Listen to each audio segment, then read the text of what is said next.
सकाळी लातूरला आगमन झाल्यानंतर संभाजीराव आणि सगळे सहकारी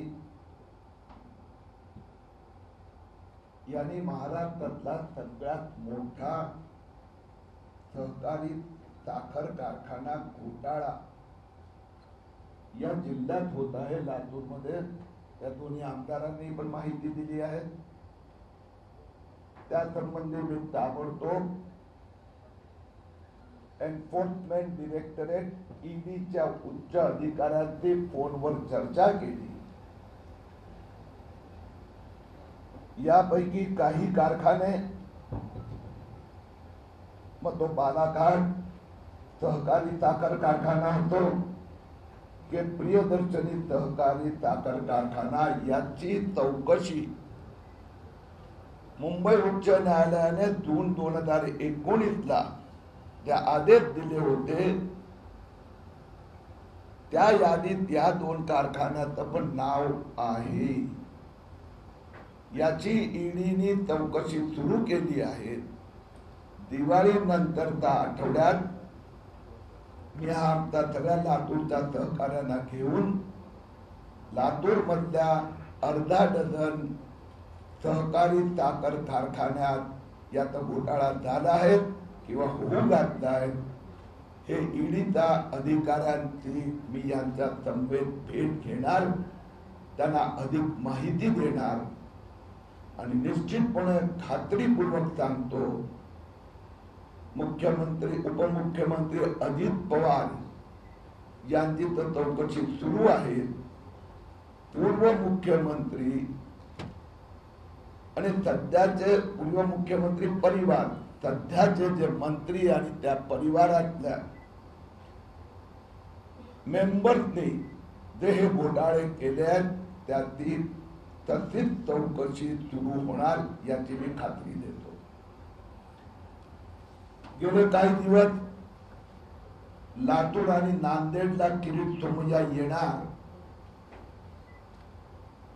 नवीन काय तर नवीन मध्ये सांगतो, देशमुख परिवाराने हे जे 7 साखर कारखाने गिळंकृत केले आहेत, करायला निघाले आहेत, त्या घोटाळ्याची चौकशी करून 31 डिसेंबर पर्यंत याच्यावर कारवाईची सुरुवात झाली असेल हे मी महाराष्ट्राच्या जनतेला सांगू इच्छितो. आज लातूर आहे, दिवाळी नंतर नांदेड. माझा आता पत्रकार परिषदेतला दुसरा मुद्दा जो आहे, मी पहिला मुद्दा परत एकदा सांगतो, त्यात अजित पवार यांनी जरंडेश्वर साखर कारखाना समवेत आणखीन जे घोटाळे केले त्यातली मोठ्या प्रमाणात माहिती इन्कम टॅक्सचा 11 दिवसाचा धाडीत बाहेर आली. शरद पवार साहेबांनी कव्हर अप करायचा प्रयत्न केला. अजित पवारांनी तासभर पत्रकार परिषद घेतली, पण त्यात जे घोटाळे ते डॉक्युमेंट मी दिले त्यापैकी एकाचंही उत्तर अजित पवार देऊ शकले नाही. शरद पवार आणि अजित पवार बनवाबनवी करतात. जरंडेश्वरचा मालक कोण? 1050 कोटीची बेनामी संपत्ती बाहेर आली. ते पैसे कुठून आले? त्या मनी लॉन्ड्रिंगला जबाबदार कोण? अजित पवारच्या दोन्ही बहिणी हे जरंडेश्वरचे मालक आहेत. अजित पवार, सुनेत्रा पवार आणि दोन्ही बहिणी. त्यामुळे अजित पवार लपवाछप्पी करत आहेत. शरद पवारांनी सांगितलं की 184 कोटीची जी बेनामी मालमत्ता किंवा रोख किंवा बाकी सापडलं त्यातनं 180 कोटी 2 बिल्डरचे. पण पवार साहेब पुढचं वाक्य सांगत नाही की ते दोन्ही बिल्डर अजित पवारचे पार्टनर आहेत, फायनान्शियल बिझनेस पार्टनर आहेत. हे डॉक्युमेंट किरीट सोमय्यांनी ठेवले आहेत. म्हणून उपमुख्यमंत्र्यांनी जो साखर कारखान्याचा घोटाळा केले आणि तत्कालीन मुख्यमंत्री विलासराव देशमुख, त्यांचे परिवार आता जे साखर कारखान्याचे घोटाळे करीत आहेत किंवा केले आहेत, दोन्ही लॉजिकल कन्क्लुजन पर्यंत जाणार. ठाकरे पवार सरकार हे माफियांची सरकार आहे. मी पुन्हा एकदा सांगतो, काल ज्या पद्धतीने लातूर जिल्हा सहकारी बँकेची निवडणूक ज्या प्रकाराने माफिया लोक काबीज करतात, त्या प्रकाराने काबीज करायचा प्रयत्न झाला आहे. उद्धव ठाकरे यांचा अलिबाबा ताळी सोडते हे सगळे घोटाळे 31 डिसेंबर पर्यंत बाहेर आलेले असेल, इन्व्हेस्टिगेशन सुरू असेल, काही जेलचा आत असेल तर काही जेलचा बाहेर असेल. माझा आजचा दुसरा मुद्दा आहे, जे गेले अनेक दिवस आमचे मित्र संजय राऊत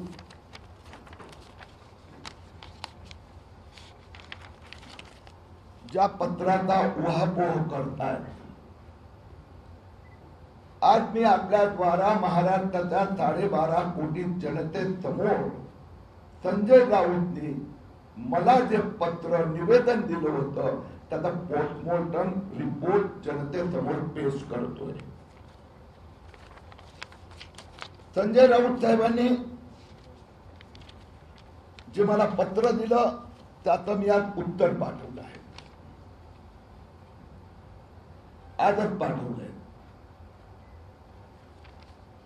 मी लिहिलंय की संजय राऊत साहेब, आपण 15 ऑक्टोबर रोजी मला जे पत्र पाठवलं त्यात 64 पाणी आपण असं पत्रात म्हटलं आहे, एनेक्चर पुरावे दिले आहे. राऊत साहेब, तुम्हाला काय वाटतं की 12.5 कोटी जनता हे मूर्ख आहेत? त्या 64 पानात काय आहेत? तर 64 पानात 17 परिशिष्ट आहेत. त्या 17 परिशिष्ट काय आहे? तर 7 परिशिष्ट म्हणजे शिवसेनेच्या पिंपरी चिंचवडच्या नेत्यांनी 7 नेत्यांना अधिकाऱ्यांना लिहिलेल्या पत्राची प्रत, आणि त्या पत्रात काहीही माहिती नाही, फक्त घोटाळा झालाय, घोटाळा झालाय, घोटाळा झालाय. त्या 7 पैकी 3 पत्र नगर विकास मंत्री एकनाथ शिंदे, 2 पत्र मुख्यमंत्री उद्धव ठाकरेंना लिहिलेले आहे. संजय राऊत साहेबांना मी प्रश्न विचारतोय, तुम्ही परिशिष्ट देताय, 1 वर्ष हे पत्र आपण लिहितायत मुख्यमंत्री उद्धव ठाकरे आणि एकनाथ शिंदेला, त्यांनी काय दखल घेतली याची पण माहिती महाराष्ट्राच्या जनतेला द्या ना. आपण जे मला 64 पानी परिशिष्ट दिला त्यात उद्धव ठाकरे किंवा एकनाथ शिंदेची पोचत नाहीये. म्हणजे तुम्ही जे घोटाळा म्हणतात त्याला उद्धव ठाकरे साहेब आणि एकनाथ शिंदेनी दमडीची किंमत दिली नाही. आणि मला असं वाटतं की संजय राऊत जास्त हुशार आहे की त्यांचा जिल्हा प्रमुख, कारण की जिल्हा प्रमुखांनी योग्य ठिकाणी पत्र पाठवले. पिंपरी चिंचवड महापालिका स्मार्ट सिटी आणि पत्रात जे लिहिलं आहे तो भ्रष्टाचार राज्य सरकारच्या अधीन आहे. हे 64 पानी परिशिष्ट मध्ये आणखीन काय काय आहे? 4 परिशिष्ट जे आहेत ते कराराच्या प्रती आहे, म्हणजे एमओयू जे अधिकृत. आता त्या कराराला प्रती आणि ईडी आणि घोटाळ्याचा काय संबंध? आणखीन काय दिलंय? एका परिशिष्टामध्ये त्या कंपनीच्या डिरेक्टरची यादी आहे. आणखीन एका परिशिष्ट मध्ये 250 केव्हीए जनरेटर सेटचं कोटेशन, 1 डझन वर्तमानपत्राची कात्रणं आणि एक परिशिष्ट मध्ये कर्मचाऱ्यांची नियुक्ती करण्यात आली ते अपॉइंटमेंट लेटर. आणि आणखीन एक परिशिष्ट आहे म्हणजे एनेक्चर जे शिवसेनेच्या त्या नेत्यांना ज्या कंपनीवर तुम्ही आक्षेप केलं होतं त्यांनी डिफेमेशनची नोटीस पाठवली, त्याची प्रत मी संजय राऊत साहेबांना लिहिलंय. आपण खूप सिनियर खासदारात शिवसेनाचे पार्लमेंटचे ग्रुप लीडर आहात. जे तुम्ही मला पत्र लिहिले परिस्थिती लिहिलं आहेत आणि तुमच्या नेत्यांनी जे तक्रार केली ही राज्य सरकारच्या संबंधित आहे. जर तुम्हाला वाटत असेल की उद्धव ठाकरेची पोलीस फक्त सध्या माफियांचं वसुलीतच काम करते, तर त्यामुळे जर तुम्हाला तपास सोपवायचा तर ते सीबीआयला द्यावं लागणार, ईडीला नाही. आणि महाराष्ट्राच्या पवार ठाकरे सरकारने सीबीआयला महाराष्ट्रामध्ये येण्यावर प्रतिबंध घातलाय. तर तुम्ही उद्धव ठाकरेंना सांगावं लागणार मुख्यमंत्रींना की त्यांनी सीबीआय डिरेक्टरला आणि केंद्रीय गृहमंत्री अमित शहा आणि प्रधानमंत्री नरेंद्र मोदींना पत्र पाठवावं लागणार की सीबीआयला याची चौकशी करायला सांगा. हा भाग एक. भाग क्रमांक 2, संजय राऊतनी सांगितलं खूप कौतुक केलं. बापरे, माझी बायकोनी एवढं कधी कौतुक नाही केलंय. कुठे गेलं संजय राऊतचं पत्र? त्यात त्यांनी एवढं लिहिलं आहे. हा, त्यांनी लिहिलंय भ्रष्टाचार, शासकीय पैशांचा अपहार अशी अनेक प्रकरणे आपण सार्वजनिकरित्या उघड केली आहेत. हे राष्ट्रावर उपकारच आहे. प्रिय किरीटजी, आपण केलेल्या तपास कार्यामुळे महाराष्ट्रातील अनेक लोकप्रतिनिधींना तुरुंगात पण जावे लागले आहेत. आणि खूप मोठं लांब लचक पत्र आहे. तर आपण एवढं माझं कौतुक केलं. आपण म्हटलंय की ईडीला हे द्या कागद. तर संजय राऊतना व्यवस्थित माहित आहे ईडी मनी लॉन्ड्रिंगची चौकशी करू शकते, ईडी फॉरेन एक्सचेंज व्हायोलेशनची चौकशी करू शकते, ईडी हवाला ट्रान्झॅक्शनची चौकशी करू शकते, ईडी ज्या बोगस कंपन्यांमधून पैशाची हेरफेर झाली असेल त्याची चौकशी करू शकते. त्यातला एक पण कागद तुम्ही मला पाठवला नाहीये. मग राऊत साहेब जर ईडीकडे विषय घेऊन जायचा असेल तर किरीट तुम्ही छोटा कार्यकर्ता आहे, सामान्य आहे, कुठलंही पद नाही आहे. पण आपण तर सत्ताधारी पक्षाचे उद्धव ठाकरे आणि शरद पवार दोघांचे प्रवक्ते आहात. आपण तर महावसुली आघाडीचे नेते आहात. आपण 4 वेळा खासदार. तर आपण ईडीला पत्र पाठवा ना आणि त्यांना पाठवलेल्या पत्राची प्रत मला द्या. मी पाठपुरावा नक्की करायला तयार आहे. एवढं माझं कौतुक केलं आहे तर मी पाठपुरावा करायला तयार आहे. पण संजय राऊत साहेबांनी, मी त्यांना पत्रात लिहिलेलं आहे की राऊत साहेब आपण ईडीला पत्र लिहिलंय, आपण सीबीआयला लिहिलंय, आपल्या मुख्यमंत्र्यांनी ईडीला पत्र लिहिलं आहे. पण रोज उठून सकाळ संध्याकाळ तुम्ही सगळे ईडीला रोज शिव्या देतात, सीबीआयला रोज शिव्या देतात. तो ते ईडी डिरेक्टर, सीबीआय डिरेक्टर मला म्हणणार ना, अरे रोज सुबह शाम गालियां देते, कानून से हम पर प्रतिबंध डाला है, तो परमिशन तो उनकी लगेगी. म्हणून संजय राऊतच्या पत्राची प्रत, उद्धव ठाकरेंच्या पत्राची प्रत, उद्धव ठाकरे साहेबांनी या महिला आघाडीच्या अध्यक्षांना उत्तर का दिलं नाही, एकनाथ शिंदेनी का दखल घेतली नाही, ही सगळी माहिती आमच्याकडे पाठवा. तुमचा जर महाराष्ट्र पोलीसवर विश्वास नसेल तर ते स्पष्टपणे लिहून पाठवा. कारण की विषय सीबीआयचा नाही आहे. विषय हा घोटाळा स्मार्ट सिटी एका शहरात आहे, इथे इंटरस्टेट पण नाही आहे. मग तुम्हाला लिहावं लागणार. ज्यावेळी काही इंटरेस्टेड पार्टी डिमांड करतात ना की आम्हाला या पोलीसवर विश्वास नाही म्हणून सीबीआयला, तर तुम्हाला लिहावं लागणार. म्हणून माझं संजय राऊतला स्पष्ट म्हणणं आहे की आपण खूप कौतुक केले, आणखी मदत करा आणि महाराष्ट्राच्या जनतेला गाढव समजण्यात धाडस करू नका. माझा एक तिसरा विषय आहे. आमचे मित्र संभाजीरावांनी मला सकाळी एक डायलॉग सांगितलं आणि एक माझ्या बायकोने काल सकाळी मला व्हॉट्सअपवर आलेला किस्सा सांगितला. तो व्हॉट्सअपवरचा किस्सा माझ्या पत्नीने वाचून दाखवला.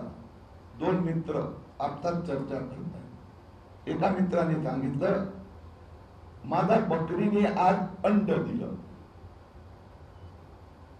तर दुसरा मित्र हसायला लागला, अरे बकरी काय अंड देते का? म्हणून देते ना, चल तुला दाखवतो. घेऊन गेला आणि ते काय कोंबडा कोंबडी काय होत ते दाखवलं. आणि तर कोंबडी आहे. हो, पण तिचं नाव मी बकरी ठेवलं आहे. तर सध्या महावसुली आघाडीत हे चाललंय. शरद पवार, उद्धव ठाकरे, संजय राऊत, नवाब मलिक, जयंत पाटील. हर्बल गांजा, हलका गांजा, वनस्पती. हर्बल गांजा, हलका गांजा, वनस्पती. हर्बल गांजा, हलका गांजा, वनस्पती. आणि दुसरं संभाजीरावनी सांगितलं की चायना गेट सिनेमामध्ये एक डायलॉग आहे. तो विलन हिरोला पकडतो, खूप मारहाण करतो आणि सांगतो, अरे हीरो, तेरे पास हिम्मत होगी लेकिन हमारे जैसा कमीना पण तुम्हारे पास किधर है. हे सध्या नवाब मलिकचं जे चाललेलं आहे ना, अरे national narcotic control bureau NCB हे ड्रग साठी आहेत. आणि त्याच्या अधिकाऱ्यांनी जर काही चूक केली असेल, मुख्यमंत्र्यांनी निश्चित केंद्र सरकारकडे विषय उपस्थित करावा. नवाब मलिक पण करू शकतात. पण त्याची बायको खरी कोणती? पहिली बायको खरी की दुसरी बायको खरी? त्याला आणखीन तिसरी बायको आहे का? त्याचं लग्न कोणत्या पद्धतीने झालं होतं? मुस्लिम पद्धतीने झालं होतं, हिंदू पद्धतीने? आपल्या रेडकर ना, क्रांती रेडकर, तिने आपला हिंदू विवाह पद्धतीने फोटो पब्लिश केला. ते मलिकांची जुर्रत बघा. पहिला बायकोचा मुस्लिम पद्धतीचा लग्नाचा. अरे यू आर अ मिनिस्टर. कुणाचा व्यक्तिगत परिवाराची अशा प्रकारची थट्टा करायची? तुमचा एनसीबीवर आक्षेप बद्दल घ्या ना. त्या क्रांती रेडकरचा विवाह जीवन उद्ध्वस्त करण्याचा या नवाब मियां मलिकला कोणी अधिकार दिला? आणि विषय काय आहे? तेरे बाप का नाम दाऊद है या ज्ञानदेव है, हा विषय आहे. आणि उद्धव ठाकरेला शोभा देते शरद पवारला. त्या अधिकाऱ्याचं बापाचं नाव काढतात, त्याचा धर्म काढतात. वो मुस्लिम आहे.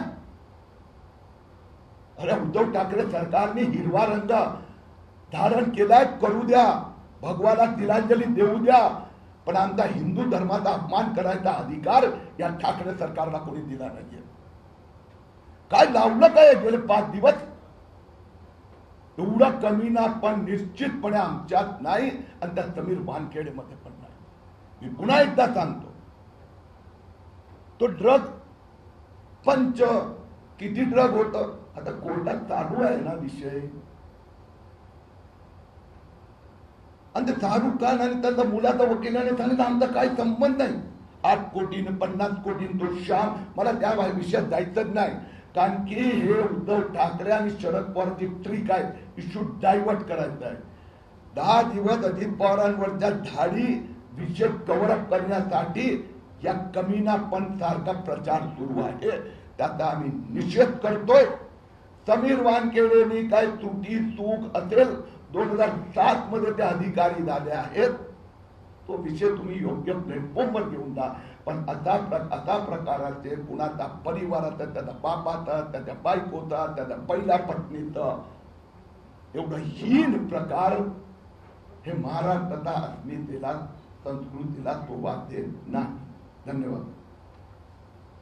आर्यनच्या प्रकरणामध्ये शरद पवार आणि मुख्यमंत्री कुठेतरी 23 मंत्र्यांना त्यांच्या पाठीशी घालतात असं वक्तव्य केलं.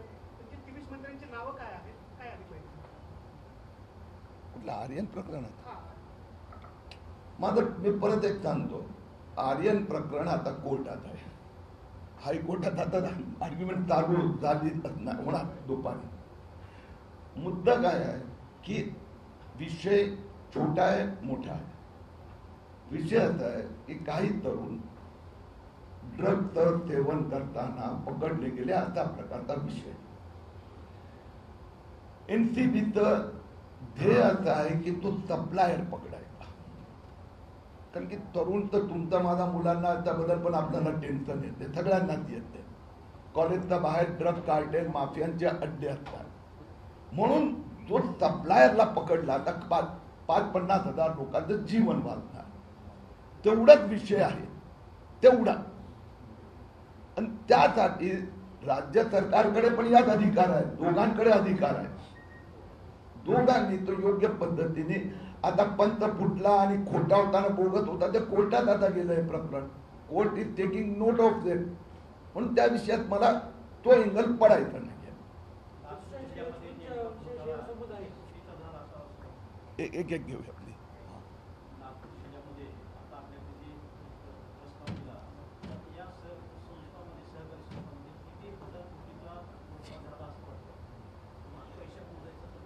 मी लातूर बद्दल आत्ता त्यांनी मला डॉक्युमेंट दिलंय. साखर कारखान्याचे काही मुद्दे मला माहीत होते, कारण की हायकोर्टाच्या मॉनिटरिंग मध्ये इन्क्वायरी चालू आहे. म्हणून त्यांचा 2 कारखान्याचा मी पण अभ्यास केला होता आणि त्यात खूप तथ्य आहे. पण इथे आल्यानंतर ते सगळ्यांनी, म्हणजे अभिमन्यू असो, अध्यक्ष असो, त्यांनी एक मुद्दा मांडला की 1-2 नाही 6 कारखाने अशा प्रकाराने प्रायव्हेट लिमिटेड कंपनीकडे ट्रान्सफर करण्याचं कारण काय.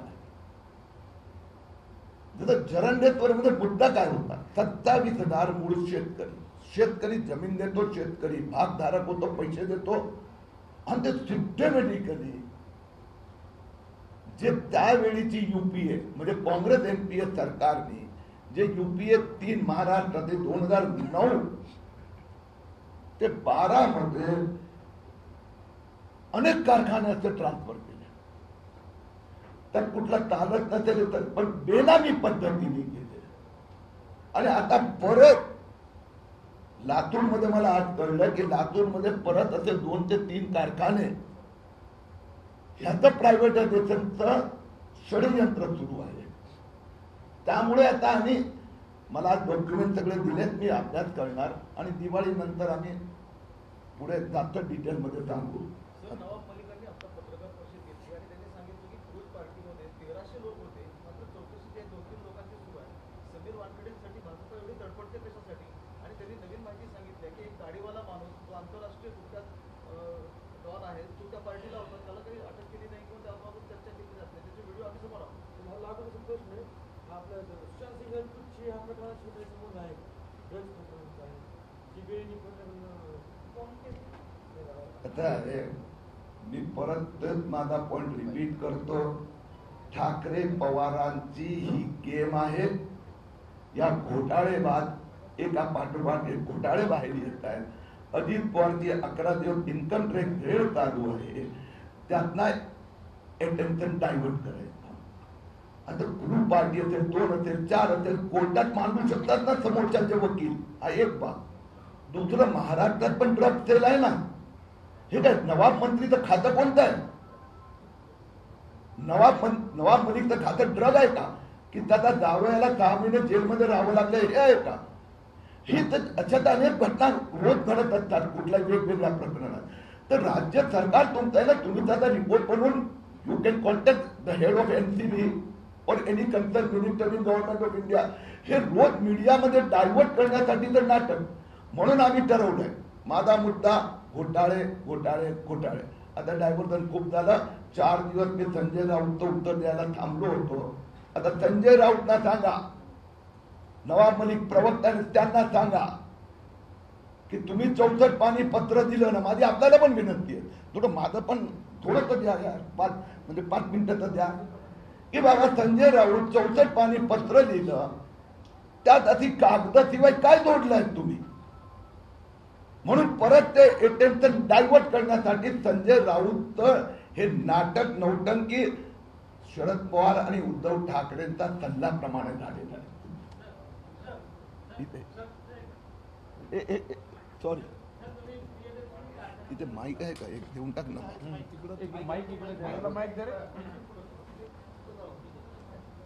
हा, हे दे नाही. हा,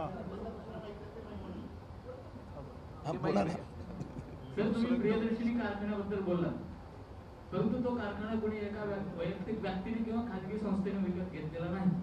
देशातील नामवंत कारखाना म्हणून नावाजलेला विलास सहकारी साखर कारखान्याने तो कारखाना घेतला. कालही तो शेतकऱ्यांचाच होता, आजही तो शेतकऱ्यांचाच आहे. ह्याच्यात चूक काय आहे असं तुम्हाला काय वाटतं? प्रियदर्शनी तीच विचारलं. बालाघाट बद्दल काय मत आहे? तुम्ही सांगितलेला मुद्दा मी लक्षात ठेवतो. या सगळ्या 10 कारखान्याचा आम्ही व्यवस्थित अभ्यास करत आहोत. त्यात प्रत्येकाचा वेगवेगळा घोटाळा आहे.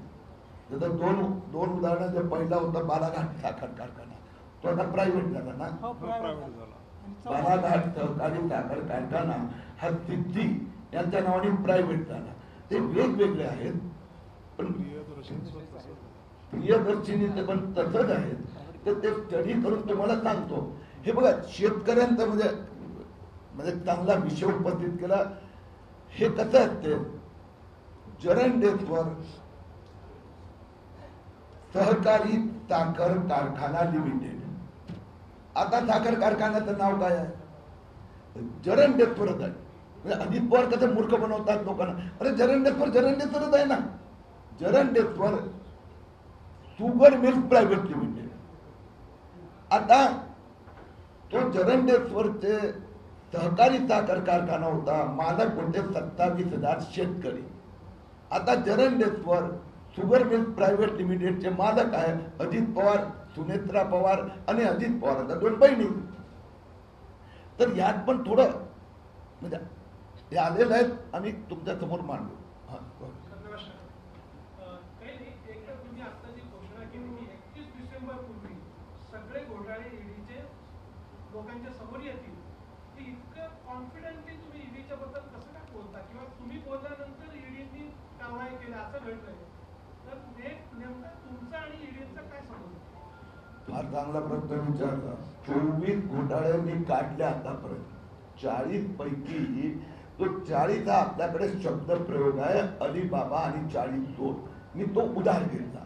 म्हणजे मी भले मराठी नसतो, पण माझी बायको मराठी आहे, माझी सुनबाई मराठी आहे, माझा मुलगा, तर म्हणून अलिबाबा 40. आता मंत्रिमंडळात 40 आहे का 39 आहे माहित नाही, पण शब्द प्रयोग.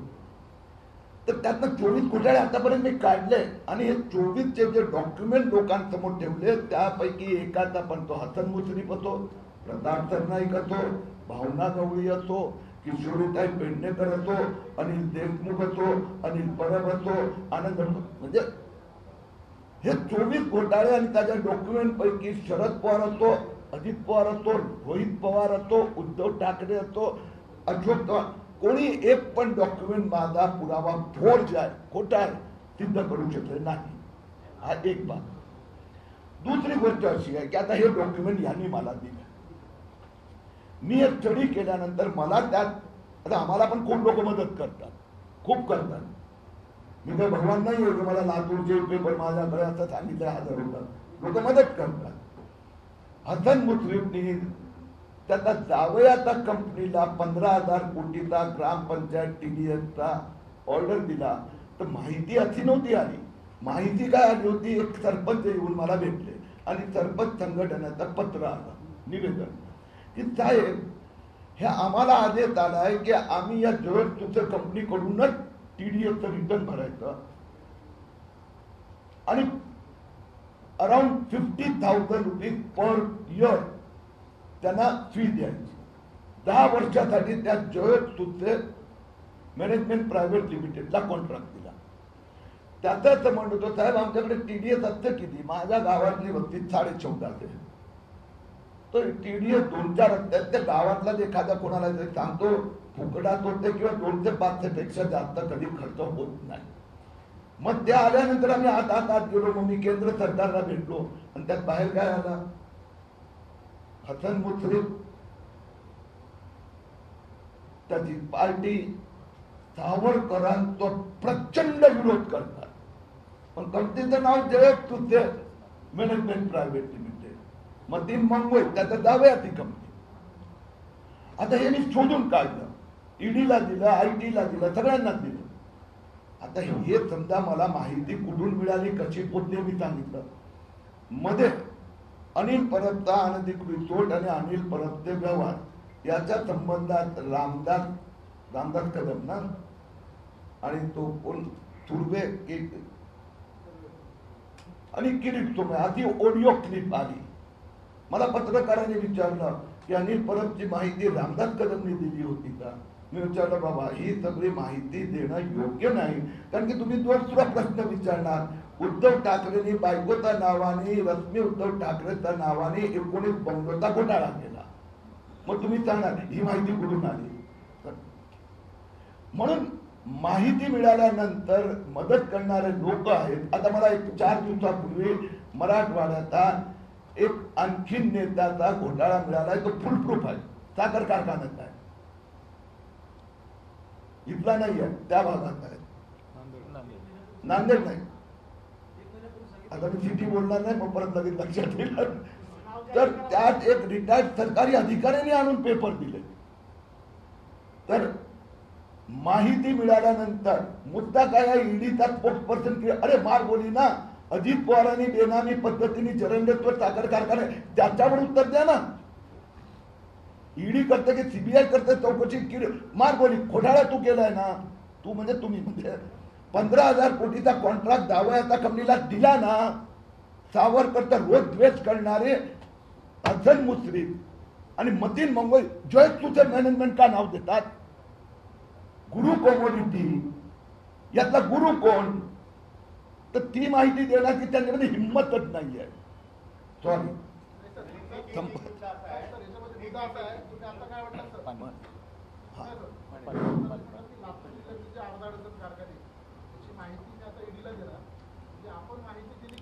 नाही. तुम्ही पूर्ण पत्रकार परिषदेचं वाक्य ऐकून घ्या. 2019 जून मध्ये मुंबई उच्च न्यायालयाने आदेश दिला पोलीस आणि ईडीला की महाराष्ट्र राज्य सहकारी बँक जो घोटाळा झालेला आहे त्यात काही साखर कारखाने त्यात जबाबदार आहेत, त्याची यादी आहे. याची तुम्ही दोघे चौकशी करा. तुम्ही दोघे ना आणखीन संस्था असं मुंबई उच्च न्यायालयाने आदेश दिला. It was a petition by some individual काय म्हणतात सिव्हिलियन कोणीतरी लातूरचीच होती माणिक जाधव. त्यांनी ही जनहित याचिका केली होती. त्याचं देवेंद्र फडणवीस ताबडतोब पोलिसांना आदेश दिला याची चौकशी करा. ईडीने पण चौकशी सुरू केली. उद्धव ठाकरे मुख्यमंत्री झाल्यानंतर होईपर्यंत ज्यांना घोटाळ्याचं लिहिलेलं होतं ते सगळे बदललं आणि क्लीन चिट रबर ते मारून देऊन टाकलं सर्टिफिकेट. त्यात ईडीची चौकशी सुरूच आहे अजून. आणि पोलिसांनी जो रिपोर्ट फाईल केला इट इज चॅलेंज नाव. High court is not accepted. त्यात या कारखान्याचं नाव आहे. तर inquiry is ordered by high court. त्यात कुणाकडे काहीही माहिती असेल तर he is eligible to give that information. आय पोलीस आणि याला दोघांना इन्कम टॅक्सला पण देऊ शकतो. तर आम्ही एक की आमच्याकडच्या माहिती देतो, पोलिसांना पण देतो, पण पोलीस तर रबर स्टॅम्प मारते ना. Clean chit. जसं भावना गवळीचं 7 कोटीची म्हणजे मी तुम्हाला तर इतकं मोठं इंटरेस्टिंग उदाहरण आहे. FIR रजिस्टर्ड केली. किती तारखेला FIR रजिस्टर्ड केली? 5 मे 2020ला. आणि चोरी केव्हा झाली? 7 जुलै 2019ला. 7 जुलै 2019ला माझ्या समोर माझ्या कपाटातून 7 कोटी नेले. तर त्या महिला खासदार ताई 10 महिन्यानंतर तक्रार देतात आणि पोलीस लगेच FIR करून 11 लोकांनी अटक करतात. तर मुद्दा असा आहे वी आर ऍक्टिव्हिस्ट. आणि दुसरा तुमच्यासाठी उत्तर तर ठाकरे पवारांना मी उत्तर देणारच नाही. भाऊ घोटाळा केले त्याचं बोला ना. माहिती कोणी दिली? मी बोलली आणि ईडी डोले की डोले मारा बोली. पण तू महाराष्ट्राच्या जनतेला लुटतायत ना तुम्ही, त्याचं उत्तर द्या. त्याचं ते डायव्हर्ट करण्यासाठी समीर वानखेडेची पहिली बायको कोण, दुसरी बायको कोण, तिसरी होणारी कोण हे एक देणार फोटो तर सांग. आणि संजय राऊत आणि नवाब मलिक स्पर्धा करतात. मला कोणीतरी सांगितलं तो फोटो खोटा निघाला. मी म्हणाल मी त्या वादात जाणार नाही. They want to divert it. Aryan Khan इच्छा तो एवढाच आहे ना. त्या पार्टीमध्ये 15, 17, 20, 22, 50, 70, 80 जे काय असेल तेवढंच ना. पण हे साखर कारखाना गायब केलं त्याचं काय? आणि एक मिनिट हा जो ड्रग्सचा विषय आहे, राष्ट्रवादी काँग्रेस इतका ताणून का धरते आणि इतके ते अग्रेसिव्ह काय, त्याचा डेडे काही विशिष्ट आहे का? माझ्या लक्षात नाही आलं. राष्ट्रवादी ड्रग्सचा विषय का ताणून धरायला लागला? राष्ट्रवादी एवढं कानून का धरतीये ड्रग्सचा विषय? मी सांगितलं होतं अजित पवारांवर या देशातली सगळ्यात मोठी इन्कम टॅक्स धाड पडली. 11 दिवस चालली. त्यात 1050 कोटीची बेनामी प्रॉपर्टी. तर तिथून लक्ष डायव्हर्ट करण्यासाठी हे बघा, मलिक हे स्वतःला महाराष्ट्राचा 12.5 जनतेचे मालक सांगत असेल, पण त्याचे मालिक शरद पवार आहेत. आणि विदाऊट शरद पवार आणि without the government police support ते कुठून कागद काढतो ते काय मलाही नाही मिळत. मी एवढी मेहनत करतो तरी ते कुठून फोटो काढून आणतात, व्हिडिओ काढून. ते सरळ आहे, पोलीस त्यांना मदत करते. आपण संपवायची का? सोमय्या साहेब, माझे 3 प्रश्न आहेत. अरे बापरे. पहिला प्रश्न की राजकीय पक्ष आणि नेते कार्यकर्त्यांना आणि नेत्यांना वापरतात. ज्या पद्धतीनं लोकसभा निवडणुकीच्या वेळेस भारतीय जनता पार्टीनं शिवसेनेच्या आग्रहाखातर तुमची उमेदवारी कट केली. एक मिनिट, मला यांना धन्यवाद सांगितलं तर चालेल ना? माझी किती काळजी घेतात. नंबर 2, जो ज्या बेटा ने तो गब्बर आएगा आणि नेमकं तुम्ही निघालात की प्रकरण निघून आले. आपण येईपर्यंत जिथले तिथले नेते या संदर्भात काय करत होते? कारण जिल्हा बँकेत संचालक असणाऱ्यांनी कधी जिल्हा बँकेच्या भ्रष्टाचाराबद्दल कोणतरी उघडलं का? आणि नंबर 3 की या सगळ्या प्रकरणानंतर आपलं नेमकं काय म्हणणं आहे की आता घोटाळा हे निवडणुकीच्या तोंडावर वातावरण निर्मितीचा तर भाग नाही ना? चला आपण तिन्ही प्रश्नाचं उत्तर देऊया आणि मग नंतर व्यक्तिगत बोलूया. म्हणजे मी इथेच थांबतो. पण ठाकरे सरकारचे घोटाळे हे मी काढायची सुरुवात केली कोविडमध्ये. कारण की कोविडमध्ये सगळ्यात जास्त मृत्यू महाराष्ट्रात झाले. आणि मी तुम्हाला सांगतोय ऑन रेकॉर्ड, पहिला महिना एप्रिल 2020 मध्ये महाराष्ट्राने मुंबई महापालिका कमिशनरने मे महिन्यात एप्रिल मे मध्ये झालेले 5000 कोविड मृत्यू लपवले आणि मी बाहेर काढले होते त्यावेळेला. जर तुम्ही मृत्यू लपवले याचा अर्थ तुम्ही उपचार करणार नाही. नंबर 2, कोविड मध्ये पूर्ण महाराष्ट्रात तर ते भरपूर जेवण द्यायचे आणि केटरर कोण? कुठला शाखा प्रमुख किंवा एनसीपीचा नगरसेवक. आणि 200 रुपयेचं 250 रुपयेचं अनेक ठिकाणी. तर मुंबईत महापालिका रेसकोर्सवर त्यांनी कोविड सेंटर बांधलं. 11 महिन्यानंतर ते तोडलं. एक पेशंट ऍडमिट नाही झाला. 100 कोटी रुपये. म्हणून मुद्दाच आहे की या घोटाळेबाज सरकारमध्ये मुळे कोविडमध्ये सगळ्यात जास्त मृत्यू झाले. आणि मी काढलेला एक पण घोटाळा डॉक्युमेंट खोटा ठरला नाही. 31 डिसेंबर पर्यंत मला विश्वास आहे आतापर्यंत 24 घोटाळे बाहेर निघाले.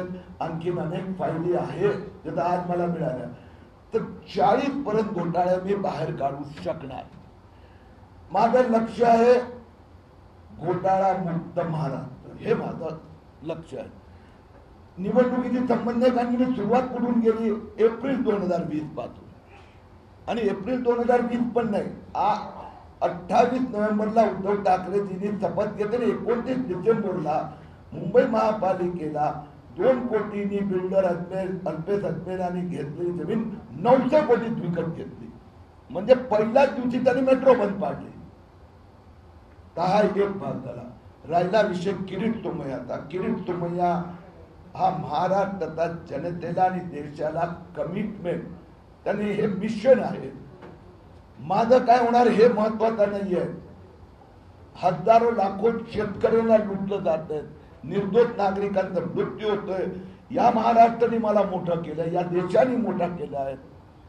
माझं जे ज्ञान आहे CA PhD ते या देशाचा महाराष्ट्राचा जनतेला समर्पित. कोण आमदार खासदार हे महत्वाचं नाही आहे. आज तुम्ही सगळे क्रेडिट तुम्ही दखल घेतात ना महाराष्ट्र, ते सगळ्यात मोठी आहे. ते 19 सप्टेंबरची रात्र माझ्या जीवनातली सगळ्यात मोठी रात्र होती. गणेश विसर्जनच्या दिवशी सगळे media, social media, digital media, visual media Kirit Somaiya कोल्हापूरला पोचतात का नाही बघत होते. महाराष्ट्राची 12.5 कोटी जनता आशीर्वाद देत होती. ते खूप महत्वाचं आहे. सगळ्यांना धन्यवाद.